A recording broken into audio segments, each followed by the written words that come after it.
د اسمان او ځمکې ته د غرونو سمندرونو ته د تمام مخلوقاتو ته چې زه تاسو ته یو امانت در سپارم چې هغه زما عبادت او بندګي ده، زما تعلق دی او دغه رنګې زما شریعت دی. نو د ځمکې او اسمان او د تمام کائنات ویل یا الله که مونږ ستا دا امانت سر ته ورسو په دې باندې وفا وکړله مونږ له به څه راکړې؟ الله سبحانه وتعالی ویلې جنت در کومه. ول که مونږ په دې امانت بار کولو کې او دې ته سر ته رسولو کې فیل شو، ناکامه شو، نو څه به الله رب العالمین ویلې زما سخط او خفګان به زما غضب او غصه به اور ته بوزمه. قرآن کریم دا تعبیر داسې ذکر کړی انا عرضنا الامانة على السماوات والارض والجبال فابين ان يحملنها واشفقن منها وحملها الانسان انه كان ظلوما جهولا. الله وی موږ دا شریعت او دا دین په دې اسمان او په دې ځمکه باندې وړاندې کو او هغې په دې کې د خیانت کولو نه یا د دې د بارولو نه انکار وکړو. زما عزتمندو اسمان او ځمکې د رب العالمین د حکم له انکار نشي کولی، ولیکن دا کم اختیار چې الله رب العالمین ورکړو دا کومه خبره دا اختیاري وه، دا په خپله خوښه باندې وه او دغه رنګې دوی ته د انتخاب اختیار حاصل د دې د وجې نه ځکه دوی د انجام نه بیرېدل. الله رب العالمین وایي دغه خبره موږ د کمزوري انسان ته وکړله چې راځه تا ته یو ذمهواري در سپارو، تا موږ په شریعت باندې مکلف ګرځوو، تا دنیا ته لېږمه او زما عبادت او بندګي وکړې، مونځ وکړې، روژه به نیسي، زکات به ورکړې او د شریعت چې کوم احکام دي. نو دې کمزوري انسان ورته ویل یا الله که دا امانت مې سر ته ورسو او زه په دې کې کامیاب شم څه راکړې؟ الله سبحانه وتعالی ویلې جنت در کوم. ویلې که فیل شم څه راکړې؟ رب العالمین ویل اور ته دې بوزمه. نو دې انسانو ته ایسته غاړه کېښودله د جنت په لالچ کې او د جنت په تمه کې دی ویلې خیر دی که اور هم پکې وي نو زه دې ته هم تیار یم. نو الله سبحانه وتعالی په دې نص کې په دې آیت کې د انسان دا بېباکي ذکر کوي چې ګوره د انسان داسې زړور دی او داسې بېباکه دی د جنت په لالچ کې او د جنت په تمه کې اور ته غاړه کېښودلم او د الله سبحانه وتعالی د فکر نه د الله د وعید او د رب العالمین د غضب نه وینېرېدم. زما عزتمندو موږ او تاسو چې دنیا ته راغلي یو دا ذمهواري په غاړه باندې اخیستې ده. که د دې په باره کې ما او تا ته اوس معلومات شته دی او که نشته دی، که د دې په باره کې ما او تا ته احساس کېږي او که نه کېږي، لیکن زما عزتمندو موږ او تاسو په دې باندې مکلف یو. موږ او تاسو نه به د دې په باره کې تپوس او پوښتنه کېږي.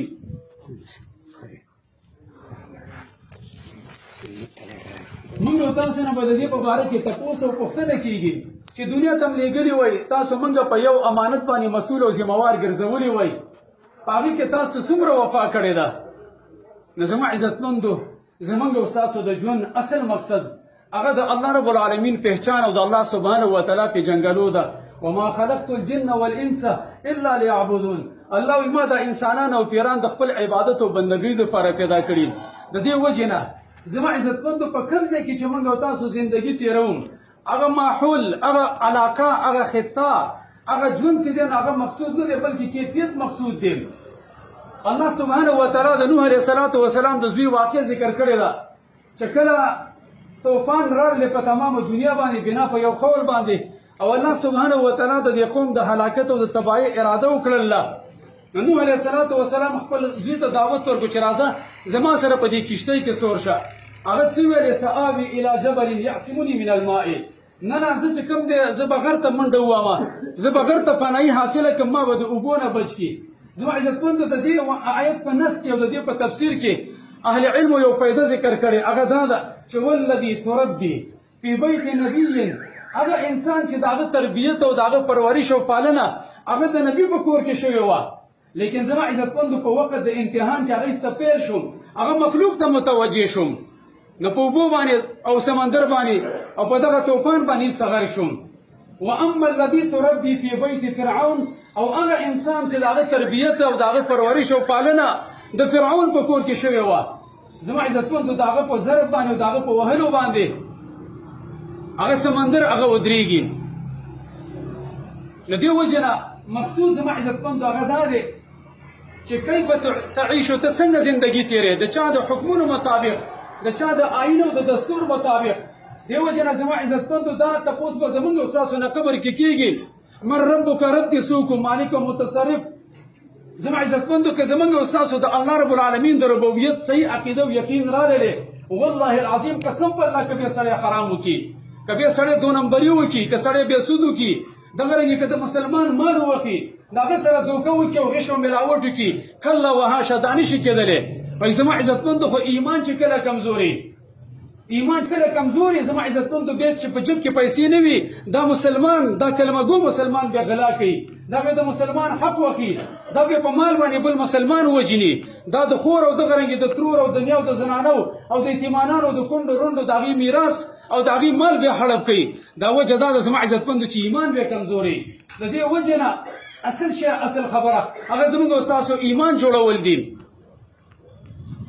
زما عزتمندو وروسته چې کوم حالت په موږ او تاسو باندې را روان دی نو په هغې کې صرف او صرف انسان ته ایمان پیدا ورکوي کنی زما عزتمندو دا تمام رشتې به ختم شي وامتازوا اليوم ایها المجرمون الله سبحانه وتعالی به اعلان وکړي سره به یو تن چاته وویلې هلکه ویل ممن انت ته د کومې قبیلې نه او دغه رنګې ته د چا نه نسل و قوم او قبیله دې څه د هغه ویلې دا خبرې مه کوه دا خو اصل په مرګ باندې ختمېږي زما نه دا تپوس کول چې اسلام او ایمان دې په کوم لیول کې دی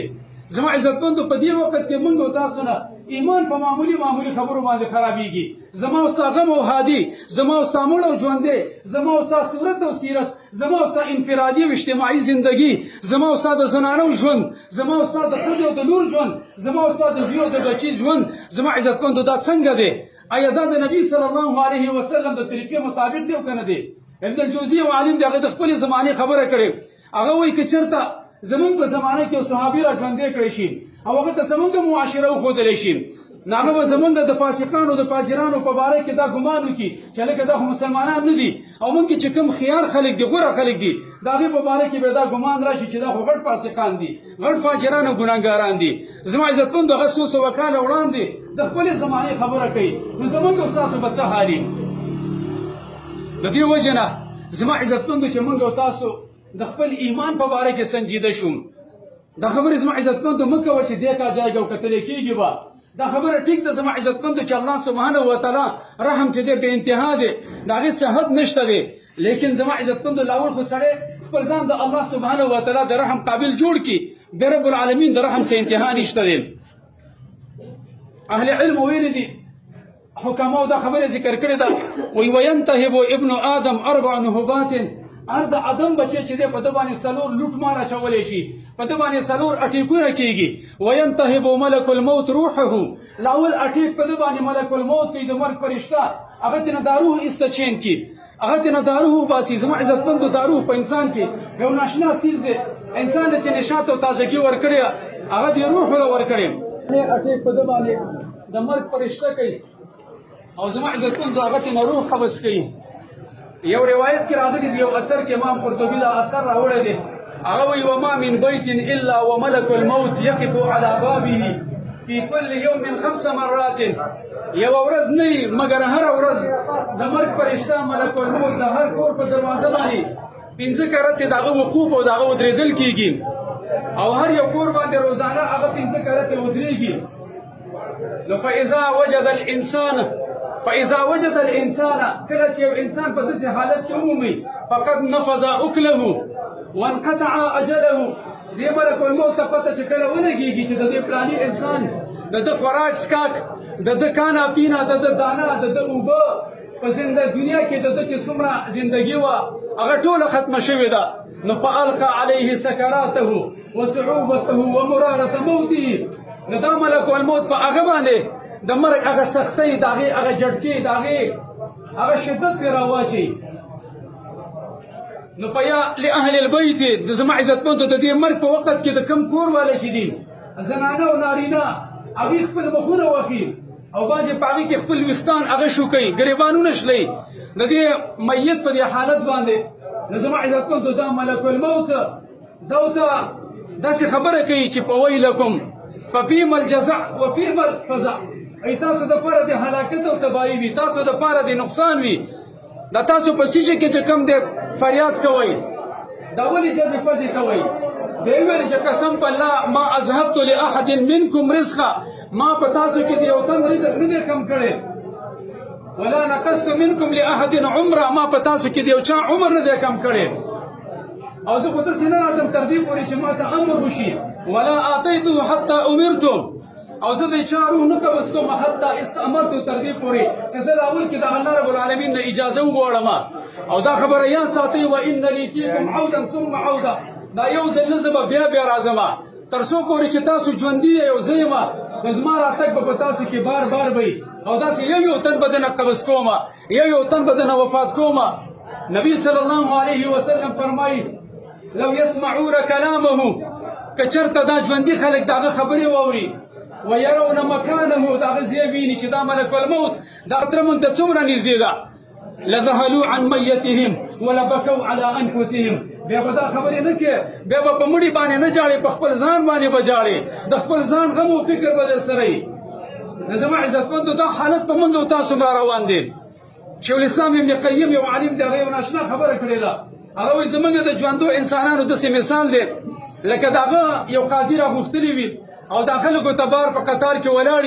او دا قاضي دننه ناست دی او دغه رنګه د خپل دربانچې ته وایي چې هلکه یو پکې راوغواړه بل پکې راوغواړه نو زما عزتمند یو ته آواز کوي چې هلکه ستا نمبر دی بل ته وایي چې ستا نمبر دی یو رانه غواړي دې وجه نه زما عزتمندو نجات خو هم نشته دی څومره باګه چې کوئ وکړئ یا معشر الجن والانس ان استطعتم ان تنفذوا من اقطار السماوات والارض فانفذوا لا تنفذون الا بسلطان زي تاسو ټولو ته چلنج دی یا انسانانو پیرانو یا بادشاهانو غریبانانو یا عربو او عجمو یا مالدارانو غریبانانو یا نارینه او زنانو یا طاقتورو یا بیمارانو اصحاو زه د چا چې وس او طاقت کېږي وتښتېږئ د دې اسمان او د ځمکې نه وځئ په دې زور باندې خو لیکن دا زور هم نشته دی ټول مجبوره دی ټول به دې رب العالمین ته راځئ د دې وجه نه زما عزتمندو فرار او باګه باندې کار نه کېږي یو فرار دی یو باګه ده چې رب العالمین طرف ته ففروا الى الله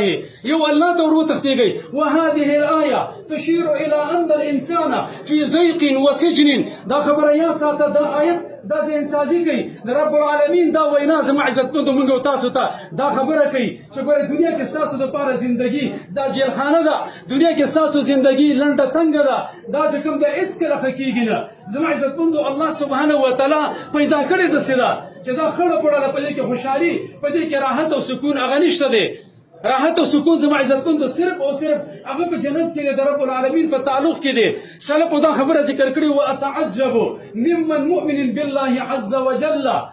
هغه چا باندې تعجب دی په هغه چا باندې حیرانتیا ده چې یو سړی رب العالمین خپل اله مني خپل خالق او معبود مني په الله سبحانه وتعالی باندې ایمان لري یقین کوي لیکن ثم لا يطلبه ولا يسعى في القرب منه بیا دې رب العالمین پسې منډه نه وهي الله سبحانه وتعالی د حاصلولو کوشش نه کوي زما عزتمندو ډېر رحیم او کریم ذات دی الله سبحانه وتعالی ډېر رحم دی په موږ بندګانو باندې خو زموږ او ستاسو نه لږ غوندې تړپ او لږ غوندې طلب غواړي د دې وجې نه زما عزتمندو تاسو وګورئ صحیح حدیث ته معلومیږي چې په یو مسلمان میت باندې په یو مسلمان وفات شده مرده باندې څلوېښت کسان جنازه وکړي سل کسان جنازه وکړي هغه موحدین هغه د کلمې والی الله سبحانه وتعالی په دې جنازه باندې بخیل یو اثر کې راغلی دی وی ولما موسی دفن اخاه هارون علیه الصلاة والسلام موسی علیه السلام رور هارون علیه السلام چې کله د دنه څلوېښت کاله مخکې وفات شو په صحرای سینا کې په میدان تی کې نو موسی علیه السلام هغه دفن کوم نو فتذکر مفارقته له ووحشة القبر وظلمته موسی علیه السلام د خپل رور هغه ملګرتیا را یاده کړه چې دا خو زما ډېر خوږ ملګری و زما ډېر خوږ ورور و د ده د فرعون په مقابل کې ما سره ډېره ملګرتیا کړې وه زما یې ډېر کومک او مرسته کړې وه نو د قبر هغه عذابونه را یاد کړ د قبر هغه وحشت د قبر هغه ظلمت او تیری او ځانلوالې دا خبرې چې را یاد کړې په بکا هېڅ به ژړا شو فاوحى الله عز وجل الیه موسی علیه السلام ته رب العالمین دا وحی وکړله او ورته ویلې یا موسی علیه السلام دا خبره یاد ساته زه چې کوم دی دې اثر کې راغلی دی چې موسی علیه السلام کله دا خبره وکړله نو الله رب العالمین ته وحی وکړه چې یا موسی علیه السلام لو أذنت لأهل القبور أن يخبروك بلطف بهم لأخبروك که زه د قبرونو والا ته زه د مړو ته اجازه وکړم چې تا ته زما د رحم او زما د مهربانۍ زما د لطف په باره کې خبر درکړي چې په دې قبرونو کې په دې باندې زه څومره مهرباني کوم نو تا ته په پته ولګېږي چې زه څومره رحیم او کریم یم زه د دوی سره څومره نرمي کوم او بیا دا ویل یو یا موسی ولم انساهم احیاء یا موسی علیه السلام ما دوی هیر نه کړل په داسې حال کې چې دوی ژوندي وو علی وجه الارض په مخ د ځمکه باندې احیاء مرزوقین ما به دوی له چې کوم دی د دوی په حیات کې د دوی په زندګۍ کې به علما رزق ورکو سره د دوی نه چې هغه ټیم کې دوی ژوندي وو د دوی صلاحیت و د دوی لاسونو خپې کار کو په هغه ټیم کې له ګوره ما رزق ورکړی دی ما له خوراکونه ورکړي ما د دوی تربیت کړی دی ما دوی نه دي هېر کړي افانساهم فی باطن الارض مقبورین نو ګینې زه به اوس داسې یم چې زه دې ته راغلی او ما ته ناچاره شو ما ته بېوسه او بېکسه شو او بلکل په دې قبرونو کې راګیر شو اوس به زه سختي کوم نه نه ویا موسی واذا مات العبد دا خبره یاد ساته چې کله یو مؤمن مسلمان بنده وفات شي او بلکل ما ته داسې تش تور راشي نو فلا انظر الى کثرة معاصیه ولكن انظر الى قلة حیلته زه چې کوم د هغه ګناهونو ته نه ګورم زه دې ته ګورم چې دا بیچاره ما ته راګیر شوی دی دا چې کوم د 2 لاس او 2 خپې تش تور بلکل لغړ سوګړ لاسونه ته بربړ ما ته راغلی دی هېڅ هم د ځان سره نه دي راوړي نو الله سبحانه وتعالی وایي زه پرې رحم کوم زما عزتمندو که زمونږ او ستاسو دښمني والله که یهودي او نصراني وي او چې په هغه باندې اور بل شي په هغه باندې یو تکلیف راشي سره د دې نه چې زمونږ ته ډېره غوسه کېږي هېڅ ته پرې زمونږ رحم راشي نو الله سبحانه وتعالی څومره رحیم او کریم ذات دی صحیح حدیث کې راغلی دي زما عزتمندو الله سبحانه وتعالی په قیامت کې چې کوم رحم په انسانانو باندې کوي تر دې پورې عبدالله بن مسعود رضی الله عنه فرمایي چې ابلیس به پکې سر راپورته کړي او هغه به دا وایي چې کیدای شي زما به کې امید پیدا شي نو زما عزتمندو د الله سبحانه وتعالی رحم هغه ډېر زیات دی که دومره خبره ده چې موږ او تاسو د الله رب العالمین د رحم خپل ځان قابل او جوګه جوړ کوم زما عزتمندو دا زمونږ د ورور مسلمان دا په مسافرۍ کې مړ دی تاسو ګورئ چې کله په انسان باندې تکلیف راشي هغه کور ته منډه وکړي قرآن کریم نه دا خبره ثابته ده الله سبحانه وتعالی وایي چې قیامت کله قایمېږي دوی به خپل اهل ته نشي واپس کېدی دا خبرې ولې ذکر کړې وجه دا ده چې په انسان باندې کله تکلیف راځي هغه کور ته منډه وکړي زما عزتمندو دا بېچاره چې دا په دوبۍ کې په ده باندې ملک الموت راغلی ده به د دې کور څومره ارمان کړی د دې ښځې او د بچو به څومره ارمان کړی د الله رب العالمین به څومره رحم راغلی او زما عزتمندو ډېر معذوب او معصوم انسان و مونږ پېژاندو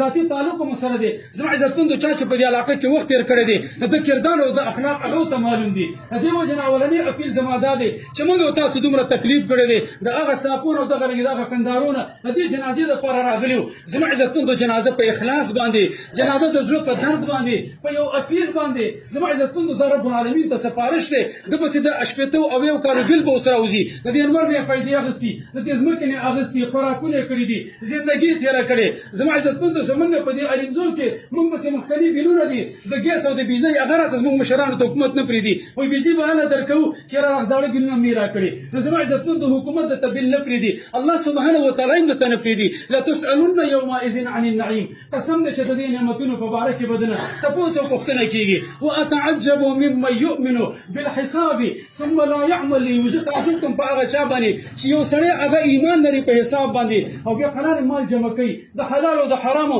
هغه تمیز نه کوي مسکین ابن آدم اهل علم ویلي چې دا د ادم بچی دا داسې فقیر او مسکین دی لو خاف من النار کما یخاف من الفقر لفاز منهما دا د ادم بچی لکه څنګه چې د فقر نه او د نیستۍ نه یېرېږي که داسې په دنیا کې دی د اور نه او د جهنم نه یېرېدلی وي د دواړو نه به بچ شوی وي نو زما عزتمندو چې موږ او تاسو د آخرت غم و فکر وکړو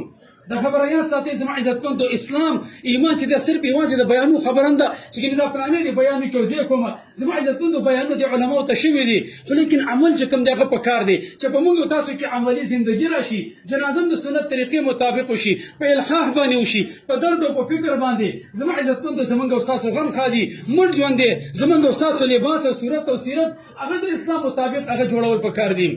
د دې وجه نه زما عزتمندو اولنۍ خبره اخرنۍ خبره مې دغه ده چې موږ او تاسو د دنیا په دې زندګۍ باندې دوکه نه شو عثمان رضی الله عنه د هغه کنز او د هغه خزانې په باره کې ویلي چې قرآن کریم کې د هغې تذکره ده چې الله سبحانه وتعالی فرمایلي دي چې نیکان مخکني مشرانو او د هغې د اولادو یو خزانه هغې ته پاتې شوې وه ما هغه د هغې دپاره د دیوال نه لاندې پټه محفوظه ساتلې وه نو هغه ویلي دي چې دا کنز او دا خزانه چې وه نو دا د سرو زرو یو تختۍ وه وعليه سبعة اسطر په هغې باندې اوله تیرې لیکلې شوې اولنۍ خبره دا وه واحداها واتعجب ممن عرف الموت وهو يزهق زه تعجب کوم په هغه چا باندې زه خو ده زه ته حیران یم چې دې مرګ مني او د دې باوجود دې خندا کوي لاوبالیتوب کوي په دنیا کې چې کوم د غفلت زندګي تېروي مرګ درپسې را روان دی وارن درپسې راوتلی زما عزتمندو چې حکومت اعلان وکړي په تاڼو په تحصیل کې او دغه رنګې خفیه ادارې و چې سړی ونیسئ په انسان باندې زما عزتمندو څومره یېره راځي د رب العالمین پسې چې زما عزتمندو د هغه د طرف نه یو اعلان وشي چې سړی راونیسئ نو زما عزتمندو یہ تو حکومت پاکستان کا مجرم نہیں بلکہ رب العالمین کا مجرم ہے دا د حکومت پاکستان مجرم ہونے دے چې شرطه او پولیس براشي دا د رب العالمین مجرم دی زما عزتمندو یہ خبر یہ تو کمرہ عدالت ہے دا خو هغه د عدالت کمره ده هغه د حساب کمره ده جہاں آپ کے ساتھ نہ تو کوئی وکیل ہوگا نہ تو کوئی جج ہوگا نہ تو کوئی دلیل ہوگا زما عزتمندو په دغه ځای کې ته او ستا عمل والله العظیم چې نه د نسب کار ورکوي نه زما عزتمندو هده د کار ورکوي او دغه رنګ نه دی چې کوم د سړیتوب کار وکړي صرف او صرف ستا عمل دې وجه نه قرآن کریم ویلي وکل آتیهم یوم القیامة فردا تاسو ټول ما ته ځان له بځان له باندې تش تور به راځئ زما عزتمندو نه به در سره هده وي نه به در سره چې کوم دی مال او بچي وي د دې وجه نه یو اثر کې راغلی دی چې کله دا انسان په قبر کې کېښودلی شي نو د ده عمل د یو سړي په شکل باندې ده ته راشي په یضرب بفخذ شمالي ده له په دې ګس پتون باندې داسې ګزار ورکوي ده ته وایي قم پاڅېږه دی چې راپاڅېږي هغه وایي من انت ته څوک یې دا ورته وایي انا عملک زه خو ستا عمل یم دا وایي واین اهلي واین عشیرتي واین مالي او په دنیا کې خو زما ډېر نوکر او چاکر و دنیا کې خو زما ډېر نوم و زه خو نواب وم زه خو ایم پي او ایم ان اے وم زه خو د پلانۍ علاقې ملک وم هغه څه شو او وایي خبردار دا خبرې وکوه قبر ته راغلی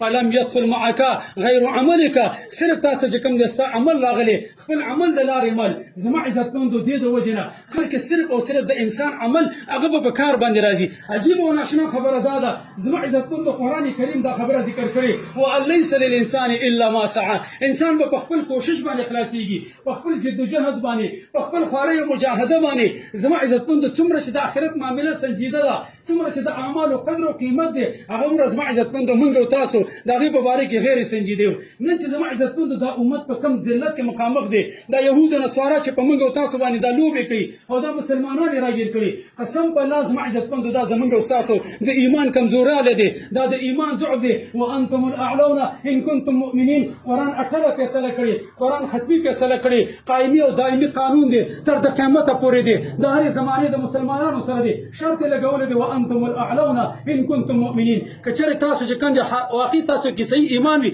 تاسو به غالبه یې زما عزتمندو د رب العالمین قانون دا دی نفرۍ له اعتبار نه ورکوي اسبابو له اعتبار نه ورکوي بلکې زما عزتمندو په قوت ایماني باندې علي رضی الله عنه چې کوم دی په یو زمانه کې او د صدر رضی الله عنه په باره کې هم راځي دی چې کله د فارس والا سره جنګېدو نو عمر رضی الله عنه ته خط راولېږو ویل یا امیر المؤمنین تا خو ما له 10 زره کسان راکړي په مقابل کې 2 لکه فوج دی هغه ورته ویل خبردار ولا تنظر الى المدینه الثانیه اوس دا خبره وکړله په مدینې ته ګورې بل طرف چې کوم دی بل ځل د نصرت او د مدد په نظر باندې ونه ګوري دا خبره دی ګورې بیا زه تا نه وانه وړه او دا ته چا ویلي چې ته موږ 10 زره کسان لېږلي موږ د تا سره رب العالمین لېږلې د فارس والو د الله دعوت ورکړه د دین خبره سره وکړه چې د من نه اخوا شه نه نه ظلم ته اخوا کړه ته الله او د هغوی مقابله وي زما عزتمندو دا چې کوم دی په اعمالو باندې والی کېږي خو اوس کومه ګناه ده چې زموږ په اسلامي معاشره کې نشته دی موږ او تاسو زما عزتمندو مسلمان سود کوي مسلمان زنا کوي مسلمان چې کوم دی مسلمان هغه وجني د مال لپاره مسلمان د مسلمان مال واخلي د هغه سره په جومات کې ورانوي د هغه سره زما عزتمندو په معاشره کې بایکاټي داسې کومه ګناه ده چې هغه په اسرائیل کې په یهودو نصارا کې یو زما عزتمندو په موږ کې نه د الله رب العالمین په دې ګناه باندې خفه کېږي قسم په الله که دا ګناه زما عزتمندو د صحابو په زمانه کې کېدله یو چا کوله که دا ګناه په دې دور کې کېږي که وروسته کېږي که دا ګناه په اسرائیل او په امریکا کې کېږي او که دا په پاکستان او په دریاب کورونو کې کېږي زما عزتمندو د الله قانون دا دی چې فرق بین المتماثلین نه کوي پخوا زمانه کې 1000 کاله وړاندې چې په کومه ګناه باندې په کوم شرک باندې خفه کېدو اوس هم پرې خفه کېږي د زما عزتمندو چې موږ او تاسو د ګناهونو نه توبه وباسو الله سبحانه وتعالی چې دا خبره فرمایله ففروا الى الله الله سبحانه وتعالی ته ورو تښتېږئ د دې مقصد هم دا دی چې بس کې کنه نور څه کوئ دومره ګناهونه مو وکړل دا ګناهونه او دغه رنګې دا معاصي مو وکړل بس باقي الله ته راوګرځېږئ الله سبحانه وتعالی ته توبه وباسئ ایمان صحیح راوړئ د الله په طاعت کې ځان ور داخل کړئ زندګي به هم ښه شي زما عزتمندو د دنیا او د آخرت د دې لپاره موږ او تاسو زما عزتمندو چې الله رب العالمین ته متوجه شو او اسلام هغه په خپلې زندګۍ کې راولو هم کم دې سپونه برابروي دي